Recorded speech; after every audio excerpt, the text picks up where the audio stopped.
వెనకటి కట పక్షులు దేవుని దగ్గరకు వచ్చి, దేవా యెహోవా, మేమెంత, మా బ్రతుకెంత, మా బరువెంత, తిప్పి తిప్పి కొడితే 1/2 కేజీ ఉండం మేము, లేదా 1/2 కేజీ ఉండం మేము. ఇంత ఇంత ఇంత ఉండే పక్షికి ఇంత రెక్కలు అవసరమా? మీరు ఇప్పుడు చూసారా?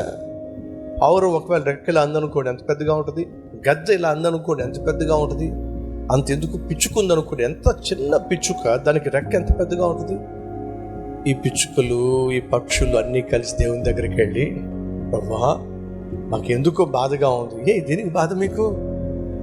ఇంత చిన్న జీవులకి ఇంత పెద్ద బరువైన రెక్కలు నువ్వు పెట్టడము ధర్మం అంటావా అని అడిగినాయట.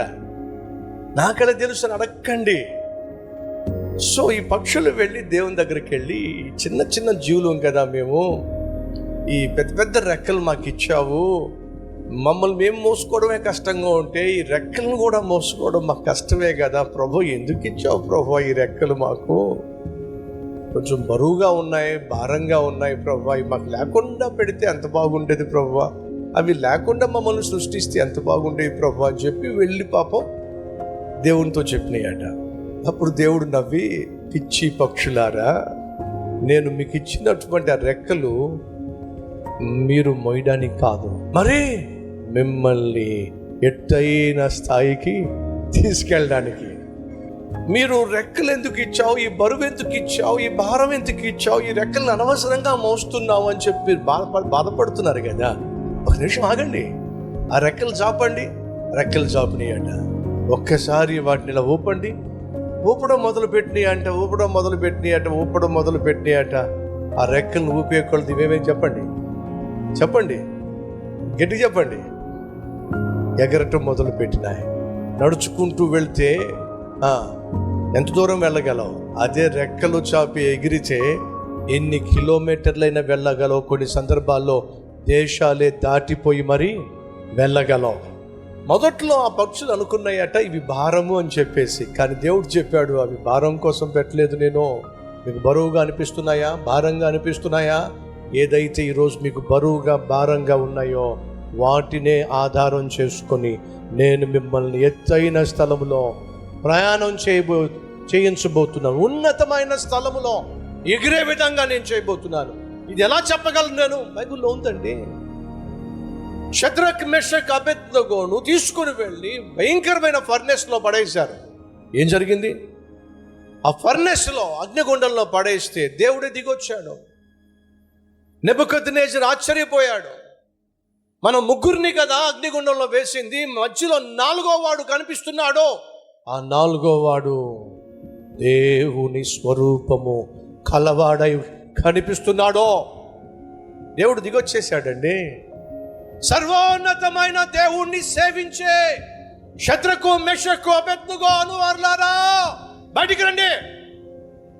బయటకు వచ్చిన తరువాత నెబుకద్నెజరు ఇచ్చిన సాక్ష్యం ఏంటో తెలుసా? చూద్దాం రండి. దానియేలు గ్రంథం 4వ అధ్యాయము లేక 3వ అధ్యాయము 29-30 వచనాలు.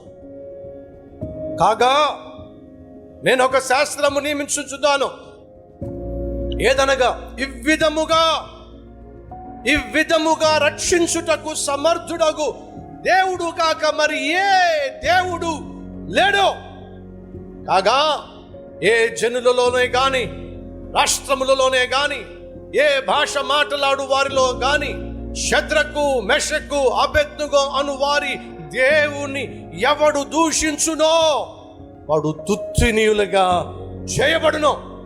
వాని ఇల్లు ఎప్పుడునూ పెంట కుప్పగా ఉండునో.